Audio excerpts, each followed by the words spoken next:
everybody. This is Dianne with Biters, and this isn't very fun. Well, not with that attitude. This is Marnell. We are podcasting season 11, episode 7, Promises Broken. 6? 7. 7.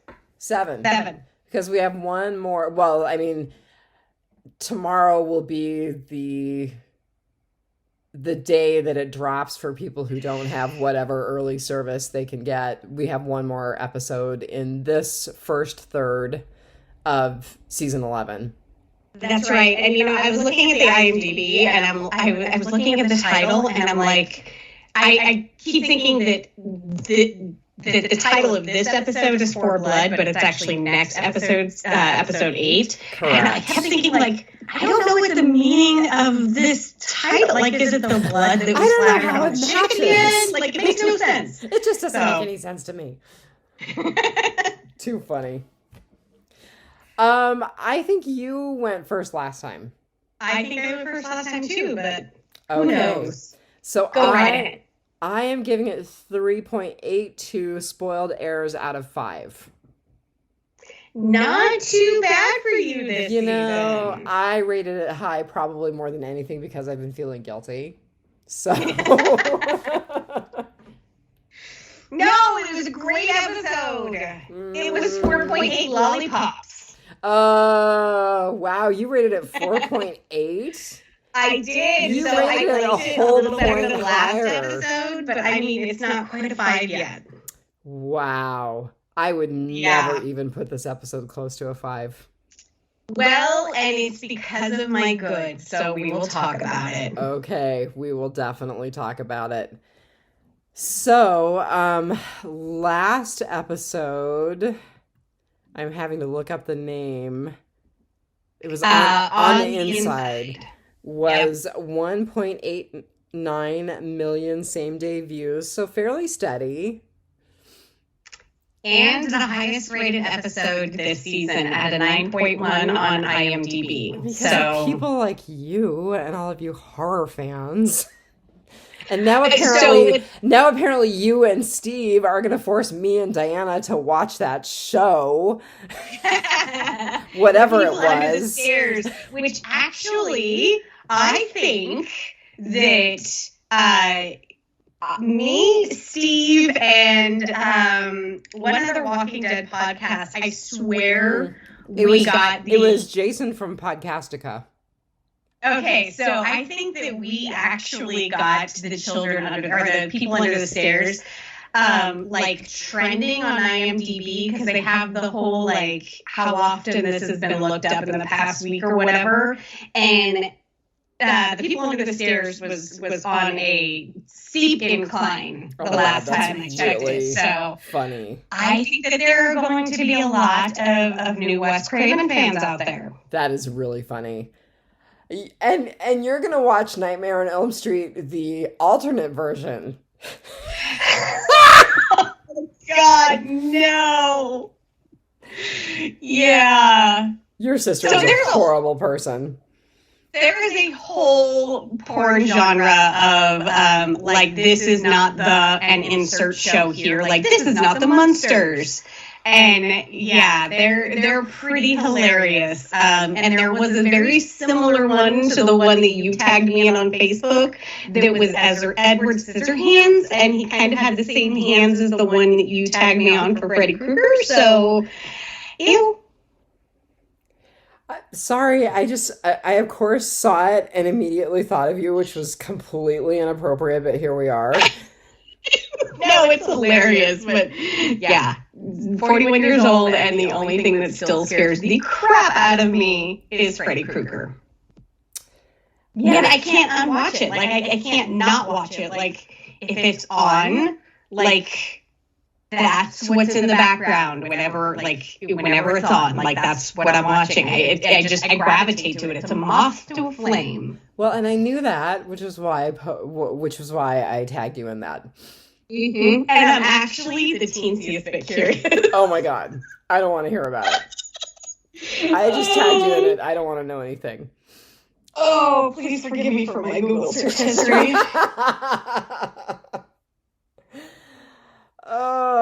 All right. So the title, I had a whole bunch of things about the title, and I may be making things up, but Promise is Broken. So it's obviously about Maggie and Negan, right? Maggie making her promise to Negan that she would not take him out unexpectedly, that he could breathe, that he no longer had to look over his shoulder. But that's the only thing that I got. So I'm also wondering, was Leah's failure to kill those survivors a broken promise to Pope? Maybe. Was the discovery of Elijah's sister as a walker a broken promise between Maggie and Elijah, because she was basically like, we'll find your sister. I mean, they didn't break that promise. They found her. It's just that, but the implication was, we'll find your sister alive. Right. And like I said, I might just be making stuff up, but I mean, these are the things that I was thinking of as I was thinking of the title. And then the very last one was Yumiko and her brother. No, but that's a good one. Stephanie.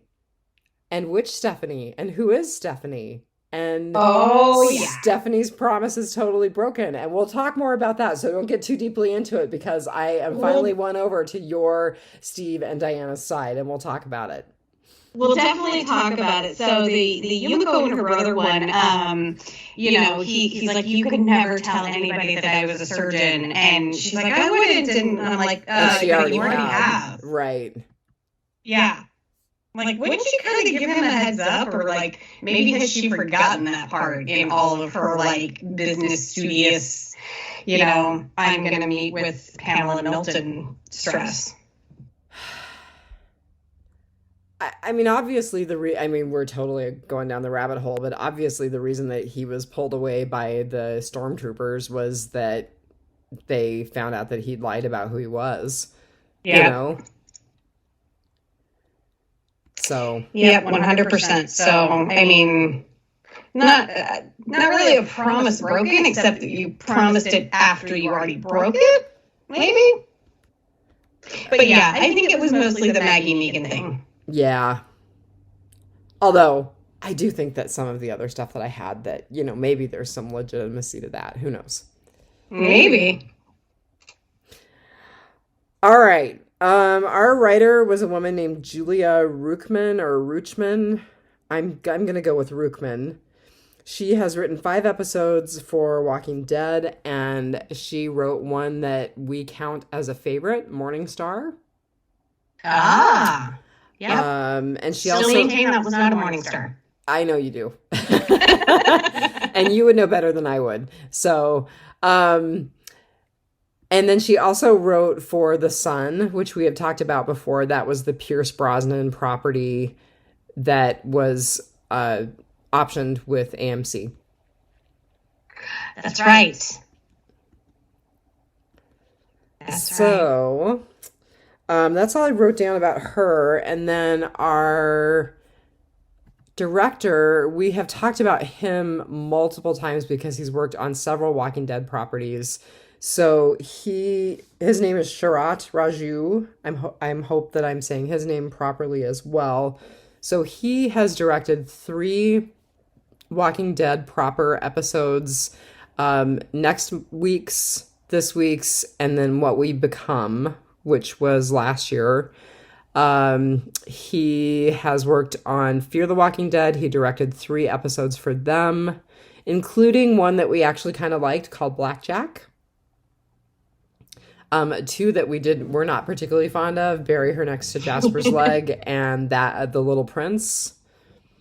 And then he directed 1 episode of World Beyond, The Tiger and the Lamb, which was okay. My recollection was that it was okay.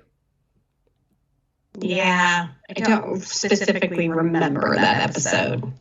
So, and then he's worked on a bunch of other stuff that you and I have talked about before, like The Good Doctor, Once Upon a Time, NCIS New Orleans, How to Get Away with Murder. Did you watch that? I didn't watch that. No, I didn't. It was an AMC property, right? Yeah, and I think it's currently on Netflix. So it was one that I've been, it's been on the list. It's still on the list. It does look good, but I don't know. You just kind of have to be in the mood for things lately, and yeah. We'll see if I get more interested in watching TV once I get my new TV. I'm currently watching Dr. Death, which is based on the podcast, which is based on the true crime. Which you found on Peacock, right? What's that? Yes, on Peacock. Okay. And it's got Christian Slater and Joshua Jackson from Dawson's Creek, and Frasier, Kelsey Grammer. Ugh. Yeah. Yuck. Oh, and Alec Baldwin. Yuck. Kelsey Grammer's a yucky person. Yeah, I mean, I have nostalgia for him, so, I mean, yeah, things are kind of ruined now, but, what are you going to do? I'm also watching Why Women Kill. You had mentioned that. Yes, so it has Lucy Liu in it. Not Lucy Lawless, Lucy Liu. Oh my goodness. That's crazy. It's actually a really good show. It's so far it's pretty funny. So I'm on episode 4, I think. Well, I have a hot date for the season opener of The Kraken on Tuesday night. We'll see if it actually happens, because things can get kind of crazy when you're dating a man who's got children. But I do have a hot date for the season opener to The Kraken. So let's hope that it actually happens. Who would have thought you would have ever been saying that? Oh, dude, I am getting alerts on my phone about the NHL and the NFL. And I'm going to tell you that Russell Wilson of the Seahawks ruptured his tendon in his middle finger and had to have emergency surgery this week. So there we are. That's how crazy my life has become. Who are you? I don't know. I'm still trying to figure it out. Okay, very quickly back to Sharat Raju. He has also worked on Grimm, Law and Order Special Victims Unit, which is experiencing a little revival now that Elliot Stabler is back. And then he actually did a documentary episode for Independent Lens, which is a documentary on PBS that has done some really good stuff. I have not seen the particular episode that he worked on. So he also has directed a couple of episodes of 911 Lone Star and 911, which are shows that I am actively watching week to week. So if that tells you anything, like someone who mostly waits till the shows are done with the season and then binges the entire season, I am watching these week to week because I like them so much. So interesting. Yeah. Yeah, there's nothing that I'm like so passionate about that I've got to watch, except now apparently hockey. And I still don't get it all. You're going to totally laugh at me. So when we were on our little overnight out of town trip this week, we couldn't get it on my Kindle, and we couldn't get it on the main TV in the hotel. So we literally watched a hockey game on his phone, laying in bed. Oh my God. And then I couldn't get my Kindle to work with the Wi-Fi at the hotel for some reason. So we watched an episode of Schitt's Creek, which he had never seen, on my phone. Oh God. And he howled. And so then like the next night he was like, I'm just laying here on the couch and I've got nothing to watch because my girlfriend's so mean and won't let me watch things without her. And I was like, all right, you can watch Schitt's Creek without me, just don't watch Glee without me.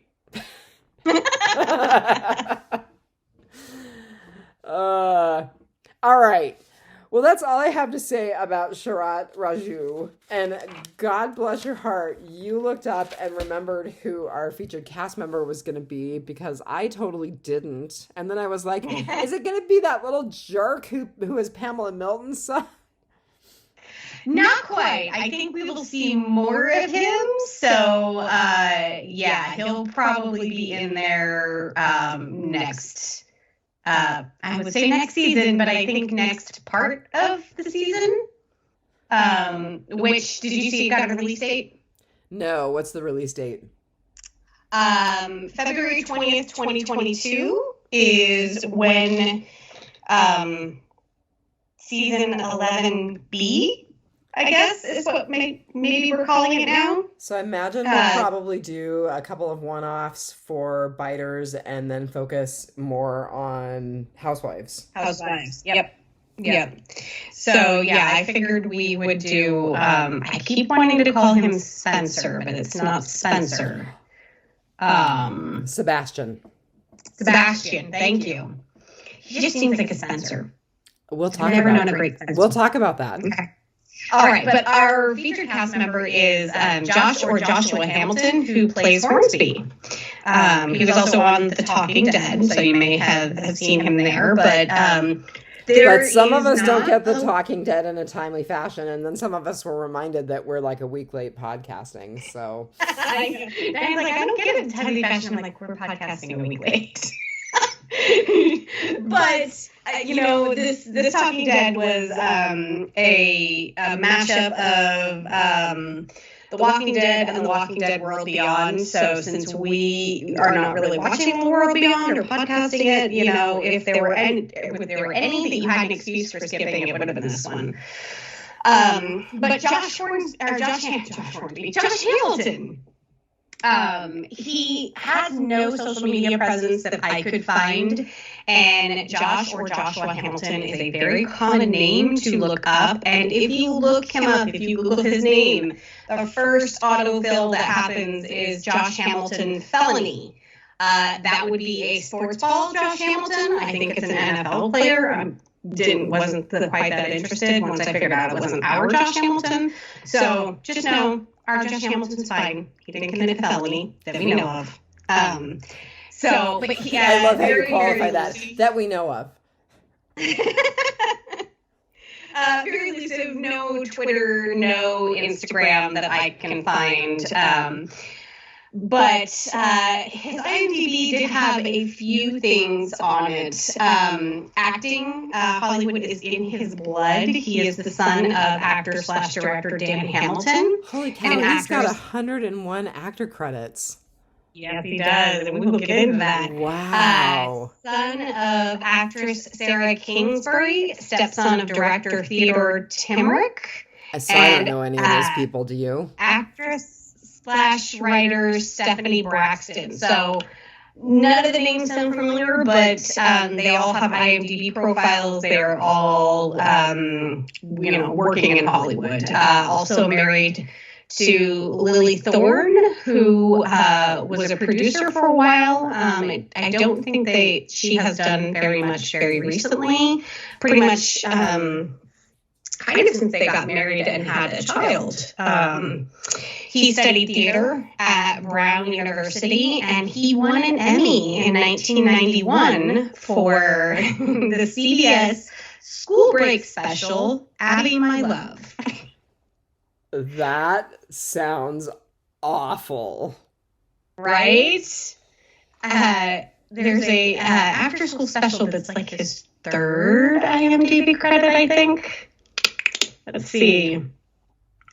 ABC Afternoon Special TV Series, 1984. Summer Switch. Yeah. After School Special. That's so funny. Yeah, that sounds terrible. He's a co-founder of Malaparte Theater Company, and he has done a ton of stuff with actor Ethan Hawke at that theater company. Interesting. I love the quote that he has on IMDb. You do TV and movies to make money, and then you do theater for the love of it. I think at this point in my life, I would pay to do theater if that's how it worked. I think you can pay to do theater. Like, that's how it works. Yeah, I think, unfortunately, you probably have to pay to eat and have lights on, too. So he's probably having to make a choice. Exactly. I mean, you could just do theater and pay to do that. But, like, yeah, you gotta pay the bills. So you get on shows like The Walking Dead to pay the bills. Absolutely. So his IMDb credits, like you said, he started acting on movie and television before I was born. So yeah, I'm actually going back to look. Oh my God, I was like 6. Mm-hmm. Yep. I did not think he was. Oh my God, he was on All My Children. Yes, he was on a single episode of All My Children in 1984. That's hilarious.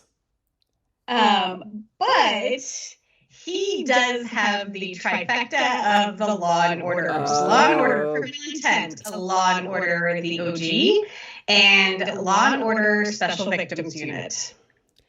Well, and he's done big stuff like The Bourne Identity. I mean, he had a small part in it, but he was in one of the Bourne movies with Matt Damon.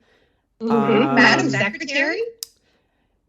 Remind me who was in Madam Secretary. I feel bad that I don't remember. What's her name? Oh gosh. What's her name doesn't count. She's so funny. Like, are you thinking Julia Louis-Dreyfus? Yes. Was that Madam Secretary? I thought she played like a vice president who became president. No, Madam Secretary had Tia Leone in it. Oh, I'm sorry. You're right. Yes, you're correct. And the only reason I know that is because I just looked. Also super funny. I love Tia Leone. And formerly married to David Duchovny, and probably made a good choice to unmarry David Duchovny, even though he's beautiful. He is. But he is not the marrying kind. So, yeah, there's that. So I know Josh from 2 very, very specific things. 13 Reasons one Why. of them. What's that? 13 Reasons Why. 13 Reasons Why. He is the dad of the main male protagonist in 13 Reasons Why. Well, I totally figured that's where you knew him from. And my favorite season of American Horror Story Coven. Yes. You know, I never got into that. I know. And you know, that's one of them that I've been holding off. They are currently in season 10 right now. And there are 2 episodes in the season left to air. So I'm waiting for those to air before I binge. There's only been 1 season of American Horror Story that I can say that you could absolutely positively skip. It was awful. For as good as all of the other episodes, all the other seasons were, American Horror Story Election was awful. We've kind of already lived through that, haven't we? And, you know, that may have been part of it, is it was just like, okay, this is nothing like how bad the real thing is. But, you know, it was still like, it was a very, like, a weird storyline. And for American Horror Story, that's saying a lot. But so Josh was also in Dark Skies, which was a really good movie. Not to be confused with Falling Skies, which was a good show. He's in something that's on my list that's currently on Netflix. It's a Netflix original called Sweet Bitter. You might like Sweet Bitter. It is. Oh no! You know what? It is a different show than I was thinking of. The Sweet Bitter on Netflix is kind of I don't want to say post-apocalyptic fantasy, where I would not think that would be a common name. Sweet Better? Yeah. Oh, no, you're going to make me look it up. This Sweet Better was on Stars and kind of looks like a... No? Oh, man. Now I'm second guessing myself. Yeah, no, I That's okay. I, the nurse practitioner, was wrong about the average age of the measles, or I mean the chicken pox. So here we are.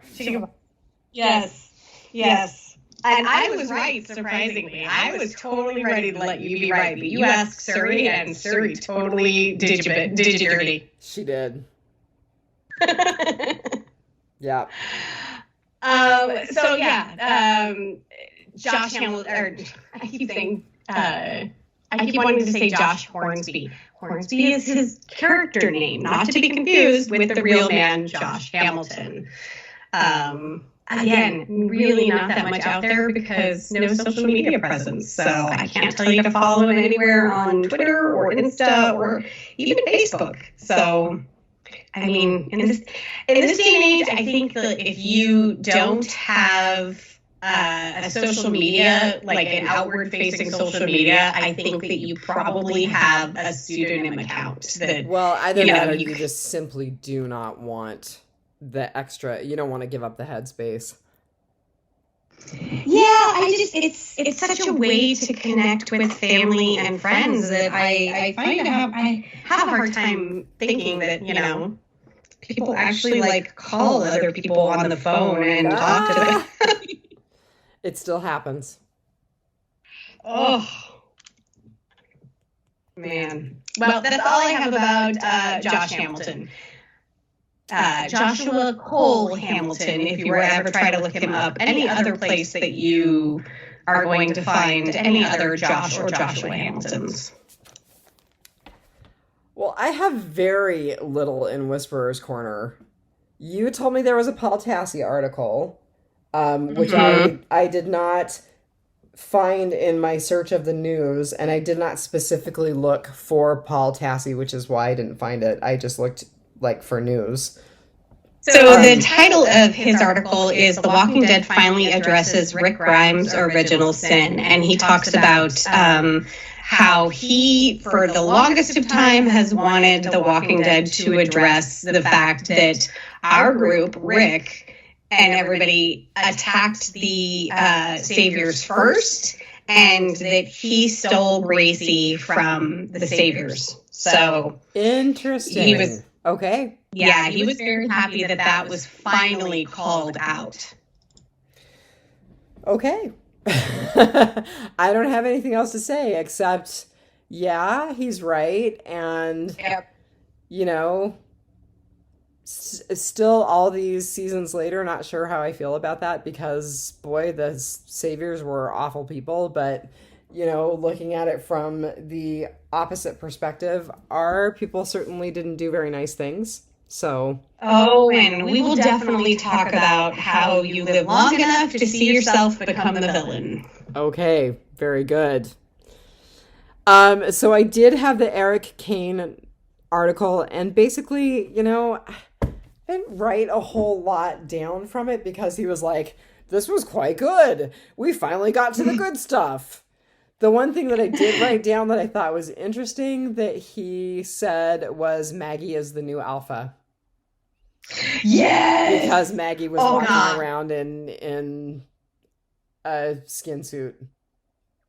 That totally hit me completely wrong because of the whole will they, won't they with Negan and Maggie, and they totally won't. We're not absolutely not saying that they will, but we are not shipping Negan and Maggie. We're not. No. But again, with the whole, if this were any other man in the apocalypse, that is exactly where we would be heading, and especially now that Negan had this whole weirdo relationship with Alpha, and Maggie being the new Alpha, and it's just.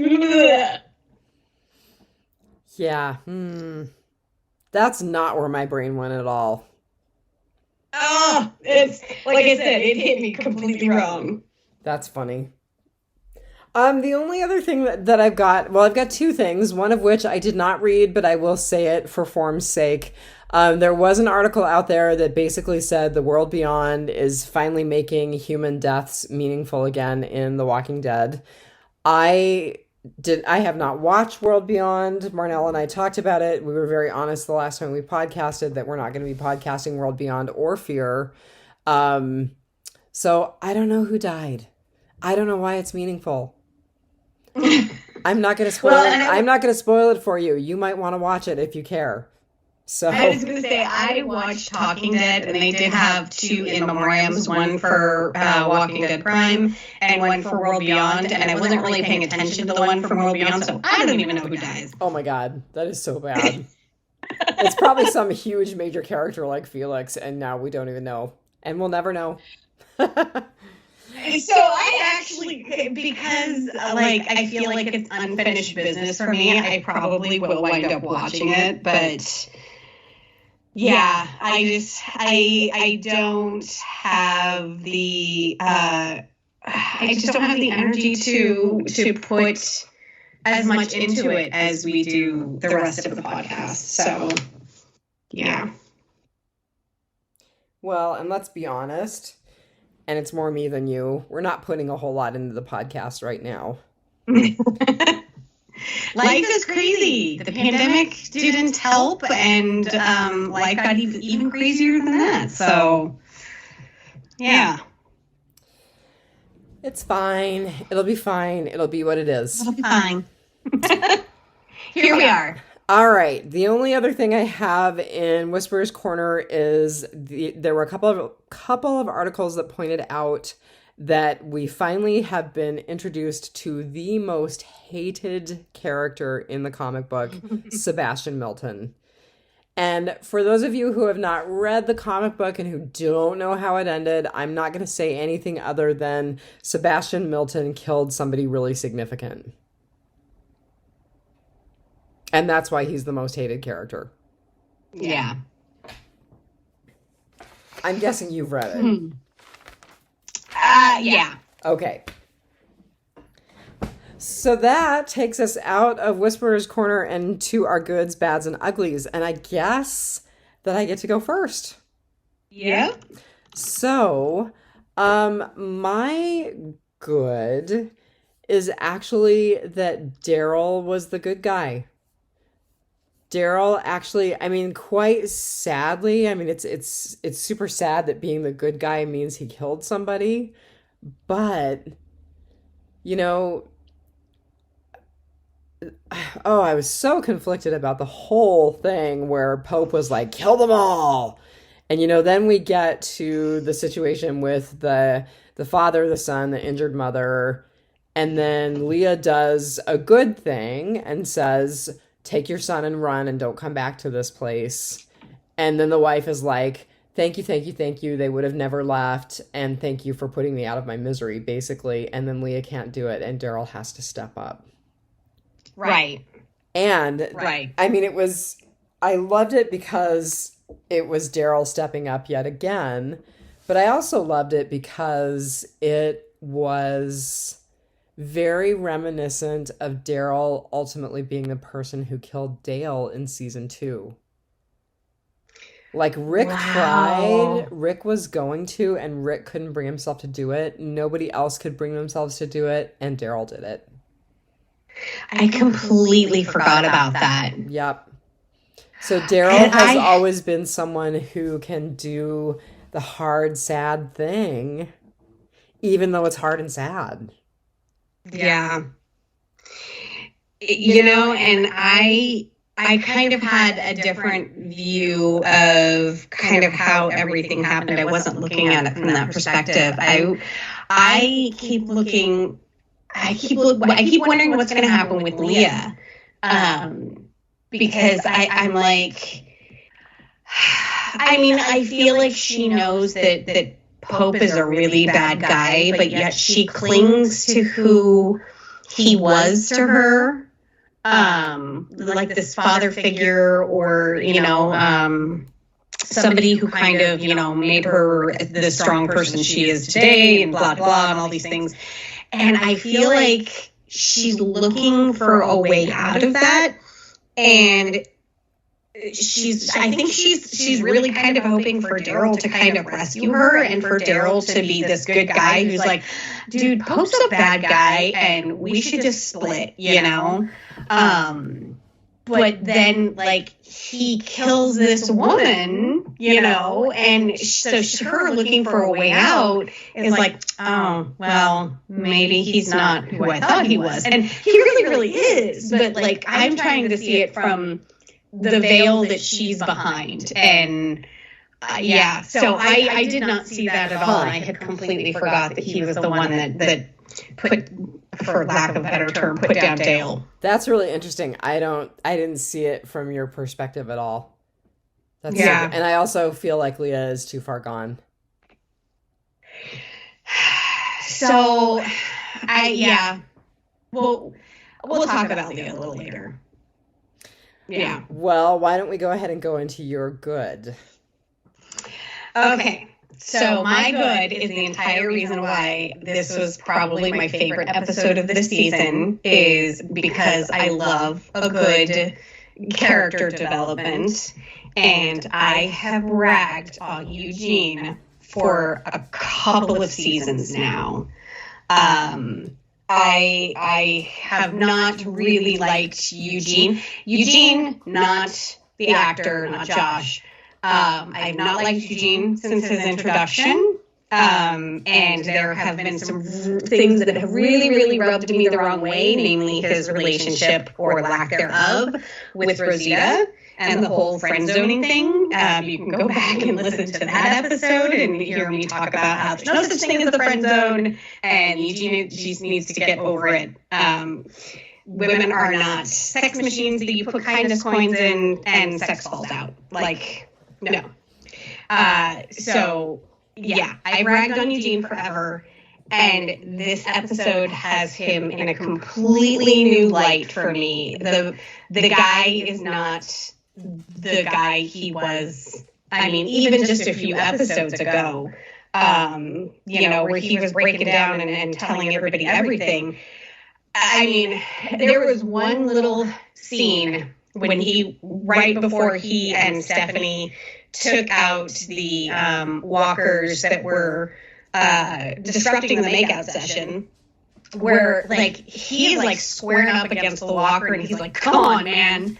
You know, like, this is not the coward that we saw that lied to Abraham to, you know, for protection. You know, this is a guy that could probably legitimately make it on his own just fine in the apocalypse now. He has, you know, and I wrote it down before Chris Hardwick said it, or somebody said it on The Walking Dead, or on The Talking Dead, Abraham Ford would be proud. And when he punched, what's his name? I keep wanting to say Spencer. Sebastian. Sebastian. He doesn't look like Sebastian. He looks like a Spencer. When he punched Sebastian, I was just I'm like, okay, I'm Team Eugene now. Like, as long as he doesn't give up the location of Alexandria, I'm Team Eugene. Yeah, so, he might. I hope that even if he does, he's got something working in his back pocket. That doesn't sound right. But yeah, I loved Eugene in this episode, and I fear for his mental health when he finds out what I think he's gonna find out. So yeah. Eugene, Team Eugene. That was my good. Yeah, you know, he didn't make my good, bad, or ugly, but I would have to agree. I thought Eugene was pretty great this episode. Like, he's a Disney badass now. I'm not sure that I would go that far because he's still too awkward, but he's come a long way. He has definitely come a long way. All right. So what was your bad? So my bad was actually Sebastian. And the reason, my bad. Okay, so the reason that Sebastian was my bad may be a little different than you. Okay. I kind of find it hard to believe that in a world of limited resources, in a world where society has had to be recreated, that we would continue to allow someone this horrible, someone who is such a jerk, to be part of a protected class. Although, as I was writing that, I then wrote down, but then we have Spencer as an example. So, he was a callback to Spencer. And as much as I would like to believe that if we had to recreate society, that maybe we wouldn't have people like him who are horrible people who are a part of a protected class, I don't believe that. And I don't believe that anymore because we've lived through the last 18 or so months of some really ugly behavior on the part of humans. So, and that's exactly what I thought. Yeah. Is all of these people who are like, yes, Sebastian, because I think Eric Kane touched on that, where he's like, it's completely unbelievable that Sebastian would be, the way he is. And I'm like, apparently you do not watch Crazy Karen TikTok. Yeah, where have you been? Yeah. Like, because we're all pretty crazy. Sure. There was just a guy ranting the other day on TikTok about not like his kids have to get vaccinated to go to school, and he actually made the Jimmy Kimmel show. It was so funny. And one of his follow-up rants, and I'm not even kidding you, like, I swear people do this for clout, this can't be real. He was ranting about, because everyone was talking about how his kids already had to be immunized to go to school. And he's like, immunization and vaccinations are two different things. Oh my God. Really? They walk among us. They're breeding. They're breeding. Obviously, because they have children that they're sending to school. Not immunized, but vaccinated, or immunized, but not vaccinated. Which are two totally different things, apparently. But yeah, so I mean, maybe Eugene, his interruption with the walkers stopped Sebastian from procreating, so maybe that's a good thing. Yeah, so I completely believe that if we had a caste system in a protected society in the apocalypse, like we have with the Commonwealth, there would be these people who, think that the rest of us are plebs, like we're all just peasants. I thought it was really funny when Eugene was like, oh, somebody got out their dictionary today. Oh, I can't wait. Like, I can't wait to see what they do with Sebastian. Because obviously, to those who have read the comics, they can't like complete the storyline. So where are they going to go with it instead? So, and this, like I said, he will probably be our featured cast member at some point, but yeah, we will definitely see more Sebastian. And even though he was my bad because he's just so awful, I can't wait to see more. Well, like I said, most hated character in the comics, according to the articles that I read. I don't know that that's entirely true, but, he certainly is not well loved. I was going to say, I think probably when the comic books came out, yes, but now probably, I think we could probably come up with a more hated character. In the comic books? Well, in the Walking Dead universe. Yeah, I don't know. Not sure. All right, so we both had the same bad. What was your ugly? So my ugly was Stephanie. I believe. I'm going to give you, Diana and Steve, credit. You guys are right. There are two Stephanies. So which one is the real Stephanie? I think it's probably the one who is actually Pamela Milton's secretary. And the reason that I believe that, especially now, is because when she was talking with Yumiko, she was like, well, is everybody from your group okay? Uh-huh. And the way that she looked at Eugene when he's like, is that Rocky Road? That I wasn't like totally convinced, but just the whole like, is everybody okay? That really, right. The way that she said it, that really did it. So this is a good ugly then? Yeah, it's a good ugly. It's a good ugly in that I am giving you guys credit. You guys are absolutely right. There are two Stephanies. I don't know how this is all going to play out. I think the real Stephanie is the one who works directly for Pamela Milton. I actually feel kind of bad for the other Stephanie because she seems lovely. I don't know what her role is. Exactly. I'm so glad you brought this up. So we have two Stephanies. One seems to be a catfish, and the other one seems to be, I don't know, having to go along with the other Stephanie catfishing him for an untold reason. And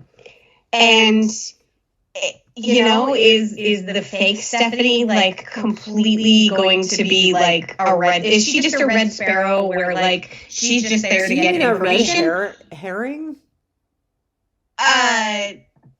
No, the wasn't it the female Russian spies, aren't they sparrows? Oh, so I think of red herrings, but I think you're right. I think Red Sparrow, wasn't it even a movie? I think so. Okay. Yeah. So like, or is she like legitimately falling for Eugene? And is he gonna have to pick a Stephanie? Are there gonna be two women who likes Eugene in the apocalypse? Like, is he that lucky? Weirder things have happened. I mean, she's either very, very good at her spy job, or I think that fake Stephanie's falling for him, and real Stephanie is still very concerned about him. So here we are. Interesting. All right, what's your ugly? Oh man, we started off our episode with my ugly, and my ugly was a good ugly. I loved the Negan School of Whisperers. Just like his entire interaction with Maggie this episode, everything from her freaking out about her mask sucking and him being like, well, it was somebody else's face. Yeah. And she's like, we're going to need 4. And he's like, well, we're going to need 3. I kind of kept my mask for practical and sentimental reasons. And tell me do you remember whose face that was? I can't remember whose face that was. No, I can't either. Because there was a thing about, there was a fan thing you have to about do your own. Yeah. No, there was a fan thing about it was a particular actor's face, and Jeffrey Dean Morgan kept it and used it. Oh, now you're gonna look it up. Yeah.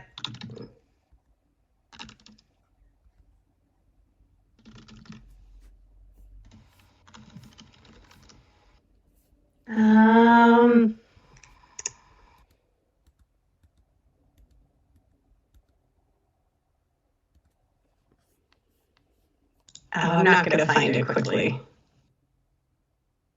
If anybody remembers. Oh, isn't it Nicotero? Oh, was it Nicotero? I think so.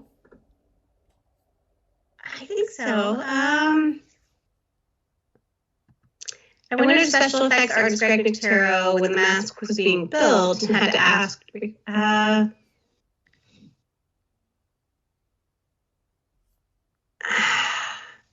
Yeah, I don't know. I think it was.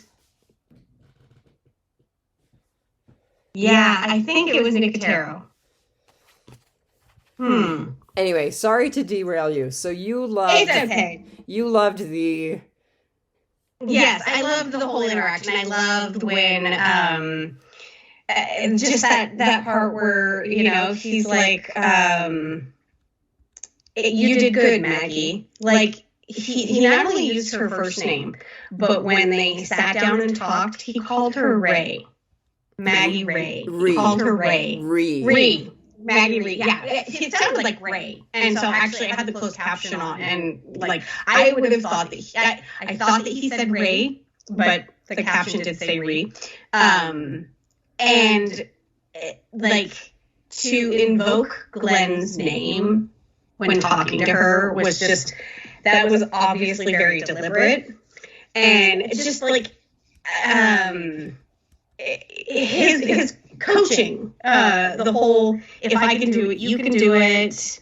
And then the whole discussion about, Maggie asked him, if you had it all to do over again, would you have done it differently? And he said, absolutely, I would have killed every single one of you. That was pretty awful. So it is completely awful, but one, he is being honest, and two, again, with, we talked about it when they were trapped in the subway. Maggie and Negan are so more alike than they think that they are. And, Maggie is about to walk into this place and kill every single one of these guys, her enemies. And all Negan is saying is, yeah, you were my enemy. You guys hit us first. You stole the baby. You were the bad guys. I would have killed every single one of you. Now, we're going to go into this place and kill every single one of them. Like, you live long enough to see yourself become the bad guy. Like in Batman. Like, you either die the hero, or you live long enough to see yourself become the bad guy. So, it's, I just, that's what I'm loving about season 11 is we are flipping the morality on its head. Last season, the Whisperers were the most awful bad guy, and now we're Whisperers, right? I'm going to tell you that I did not like it. And I have a whole bunch of reasons for not liking it. All right. Well, we are squarely into rotting potpourri, so let her break. So I didn't like it, first of all, because, and this is probably the biggest reason. So I remember them making a big deal out of, we have to cure these skins and create these masks, and it takes so much time and blah blah blah, and like overnight everybody has a mask. It's not even overnight. It's the same day.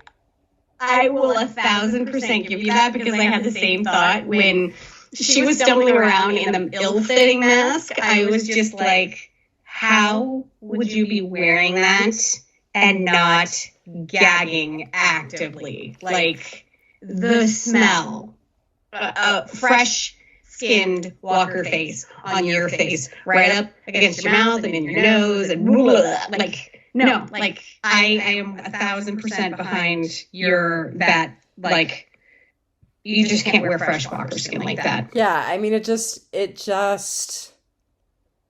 I guess it was the really lazy creation of the new Whisperer stuff that got me more than anything. And then, like, there was the whole scene where, Negan let the Walker loose to test Maggie and to see if her whisperiness held up.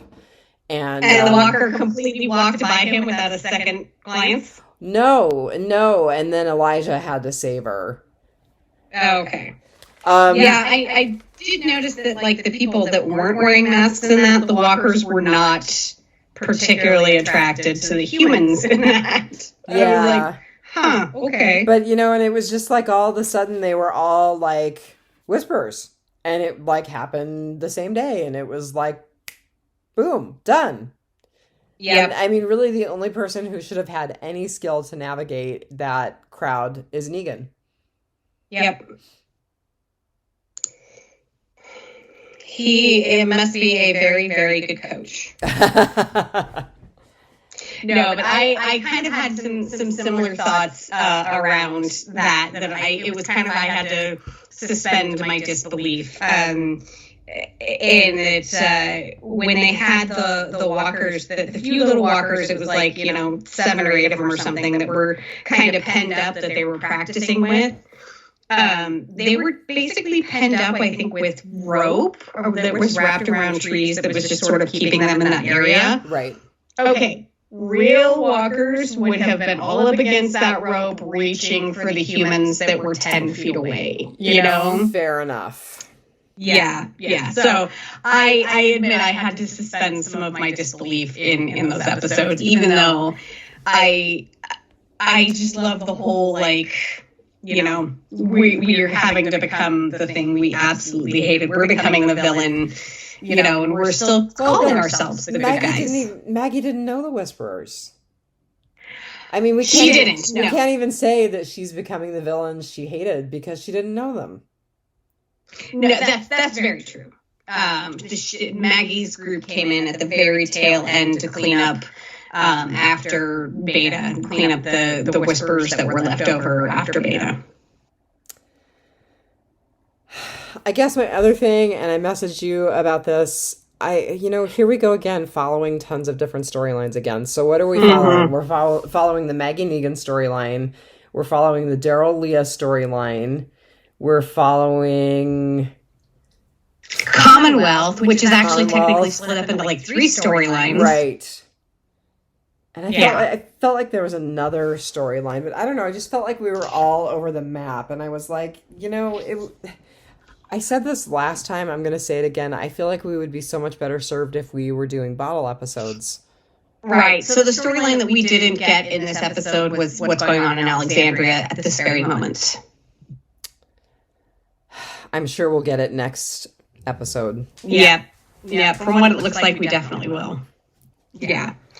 I agree. And your good was the whole Daryl stuff, and I think I actually could have done without any of that storyline this episode. I think that the whole Daryl, Leah, Pope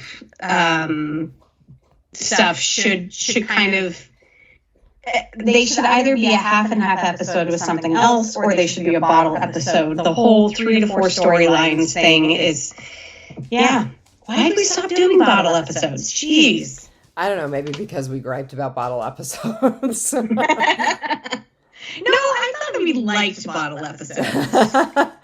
There was a bunch of bottle episodes that we raved about. The other thing I'm going to say, and this is kind of griping about special effects stuff too, but when Elijah's sister's friend came upon them and Maggie had to put her down, and Elijah was devastated, and Maggie was like, that was his sister's best friend.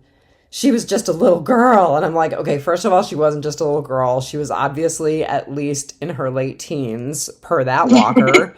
And secondly, she's too decayed. She looks like a walker that's been walking around for years, not a walker that's been walking around for a few weeks to months. Yeah, I can see that. I know. All I'm doing is griping. I feel like, and I think Eric Kane pointed this out in his article too, where when Elijah finds his sister, he actually liked that his sister seemed to be more of a human fresh walker than what we're used to now. Okay, I'm going to go there. Season 1. I'm going to go there now because that walker was a total callback to Morgan's wife. Oh, yeah. If you look at the way the ridges under her eyes are structured and just the way her face is, total callback to Morgan's wife. But I agree with you, and I think that for her too, that she was more decayed than she should have been. Oh, so that's funny. I thought she was so much far less decayed than her friend. I think that her friend was way worse, but it's still. I feel like when Eric Kane talked about it, it was thinking back to season 1 walkers, I don't know, they stayed fresher longer. Maybe it's because we were having more preservatives. I don't know. Oh my God. You know that's the thing? Because we eat more preservatives, we decay slower when we die. And not just because, we embalm people, but, the decay of human bodies from, 100 years ago to now, we decay a lot slower because we eat so many preservatives. Okay, I'm not going to argue with you because I think you're probably right. And the last time I argued with you, I was wrong. So I'm not arguing with you. Oh, man, that's funny. Just call me Dr. Google. Oh, my God. All right, speaking of doctors, you can argue with me about this. I am totally not down with, I got antibiotics and I got painkillers and I got some IV fluids and I feel great. Okay. That was ridiculous. The man has thyroid cancer. Yes, we're talking about Ezekiel. Yeah, I was like, okay, did they lobotomize him too? What's going on? It doesn't seem that he should have that spring in his step, I'm like, I mean, if anything, you got some IV fluids and I would think the painkillers would take the spring out of your step. I don't know. Yeah, that was a little too much. There is some truth that some IV fluids and getting some pain relief can make a difference, but I've got a whole new lease on life and I'm a million times, no. Nope. Yeah, I don't know what they were putting in those lollipops, but they were probably fentanyl lollipops. Okay, I'm gonna ask you, why did Gabe lie to Maggie about seeing that Reaper? I was just going to ask that. That was my next thing in my notes. So, initially, I had zero idea why Gabe would lie about that, but I think it was an insider article pointed out a couple of different things that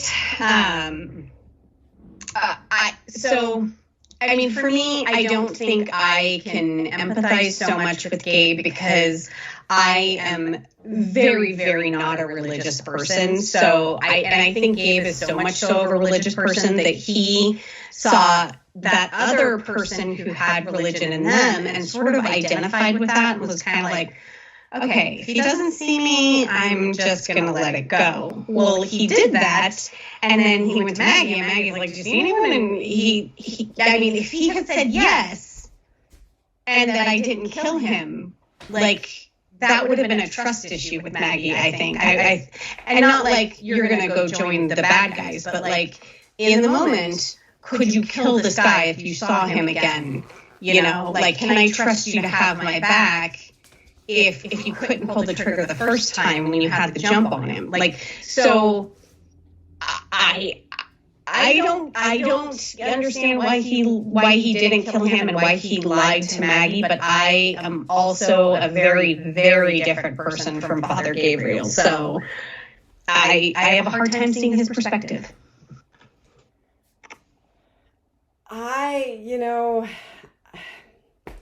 I was thinking maybe it was because it was another holy man. Yeah, and another creepy holy man at that, I'm just saying. But with two good eyes. With two good eyes, yeah. I think Gabe was looking at him and coveting that second eye.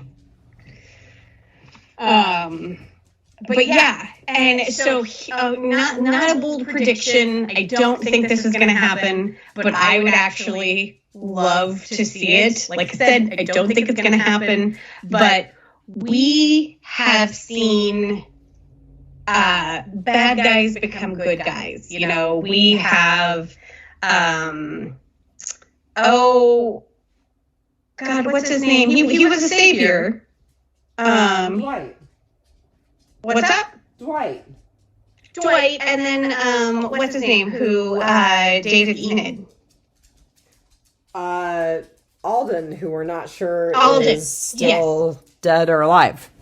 Right. So we have Dwight and Alden and Negan. We have all of these bad guys who have been absorbed into our groups and are good guys. But are you really putting Negan in the good guy category? Yes, 100%. Okay, huh? Alrighty then. I would kind of like to see one of our good guys go bad. And I like I said, do not think this is going to happen, not a bold prediction, but I think it would be awesome if, like, Creepy Holy Man 1 and Creepy Holy Man 2 teamed up to start their own cults. Oh my god. And, like, if we had a season 12, maybe Gabe is the big bad. We're not having a season 12. We're not. No, we're not having. No, I know. It's not about prediction. It would be. It's an interesting thought experiment that, like, suddenly somebody who has been with our group for, you know, years, if not almost a decade by that time, who knows us all, who has loved us all, who has a child with our group, suddenly and knows the ins and outs of everything we do and think. Suddenly, he's the bad guy, he's the enemy. That would be interesting. I'm just saying. Okay. Diane's like, no more. I'm going to say something else about the Reapers. Okay. I think their costumes are completely ridiculous. Why do they need to walk around in giant long coats and black tactical gear in the heat of Georgia? Agreed. And, you know, we said that their masks were kind of ridiculous too, other than that they are a battle tactic of intimidating the enemy. But they're not tactical at all in themselves. I mean, they totally inhibit your vision. So, yeah, our most tactical group has the least tactical battle gear. I also still don't understand why they're following Pope, unless it's just that misplaced loyalty of we've been with this person for so long and he was our leader for so long, because he's obviously losing it. Yes. And so Eric Kane had kind of a similar thing, and I think he missed the point that Pope was like the leader of their military group, their mercenary group in Afghanistan. Yeah. Private contractors. Mercenaries is not nice. Private contractors is more the. But even before that, when they were in the military, he was the leader for them because they made it. I didn't actually get that. I got that they came together as mercs. Leah made the comment that they basically were doing the same thing that they had done. They were just getting paid better for it. So I assumed that they were together in the military before they became military private contractors. Maybe. So that's why I think that they all hold Pope in such high esteem. Is, you know, they literally have a battle tested relationship. You know, these were the people that you relied on. You know, you set your life on these people, and they have come through again and again because you're still alive. And I think Leah make the comment that, you know, he made her the strong person that she is today, or something to that effect. Say that. Yeah. And so, I mean, if I keep looking at the things that she says about Pope, and if she had a romantic relationship with this man, we would all be like, okay, you're an abused woman. You need to get out of that relationship. And because they don't have a romantic relationship, we're all like, yeah, no, like, that totally makes sense. He's a father figure. Like, no, that is a toxic relationship. You need to go. So, maybe there are other people who are thinking that. I don't think you and I are thinking that. What? That this is totally fine. He's a father figure. I think that she thinks that it's like she makes the excuses for him, and like if this were a romantic relationship, like we'd all see straight through it that he's an abusive partner. Maybe not physically, except that he did try and set her on fire. But he is definitely mentally, verbally, emotionally abusive. He's manipulative. Like, this is a bad relationship, and she doesn't see it. She thinks that he's this great, not this great guy, but he's a great man who made her what she is today. And it's like, no, honey, you made you what you are today. Like, you were the one that got through that. So, you and I don't get it, but, again, very different perspective than the character. I can kind of see it from their perspective, but I am comforted by the surety of my own theoretical decisions. I have no idea what you just said. I think they were words and you strung them together, but I'm not sure what you meant. That's okay. We can keep going forward. So, speaking of not understanding something and our bad guy group, so Elijah said to Maggie, they were talking about wiping out the bad guys. The Reapers? It is too late. The Reapers, thank you. I keep wanting to say the Whispers, but no. Talking about wiping out the Reapers, and Elijah said to Maggie, the one is mine. Who is the one? Is it Pope? I have no idea. Okay, he has got a beef with one Reaper in particular, and I really wish that we had more elaboration on who it is. Because I don't think it's going to be very satisfying if Elijah is the one to take out Pope. Like, I think it's going to be Maggie Daryl. killing. It's going to be Daryl. Yeah. Okay, I was going to say Maggie, Daryl, Leah, like somebody taking out Pope, but like Pope will kill Leah and Daryl will kill Pope. Bold prediction. So, I have a theory about... Of course you do.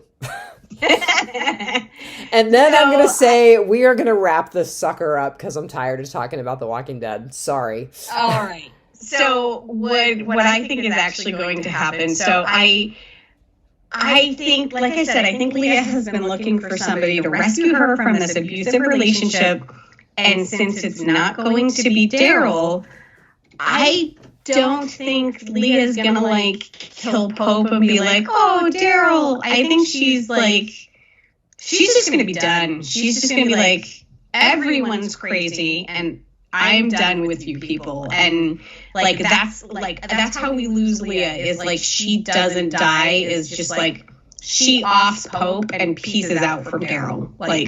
And probably takes Dog with her, and that's why we don't get Dog in the Daryl Carol spinoff. Nope.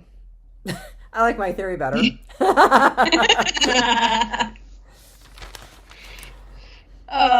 Well, we will know here soon because we are podcasting this Saturday before the Sunday of the season 11A finale. We're not going to find out anything about Pope's group or anything of finality with Leo. No, we're not going to find out anything like that.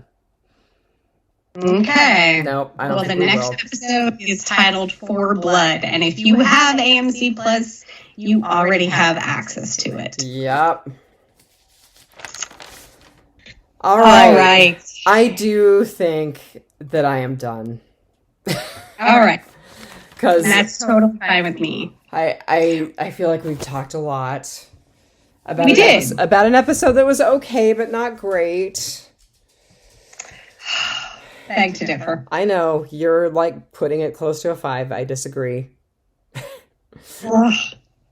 You know, I love the development with Eugene. I love the development with Negan. And I like this, like, sort of uncomfortable truth that Maggie has with Negan. She needs him, but, like, you know, he's right. Hate to admit it, but he's right. I don't hate to admit it. She hates to admit it. You hate to admit it. But he's right. But I guess we will find out more tomorrow. We are podcasting late this week and late in the evening. So I think that is probably all we have for tonight. So until next week, just remember, take it one dead day at a time. Have a good week, everybody. Have a good week. Bye. Bye.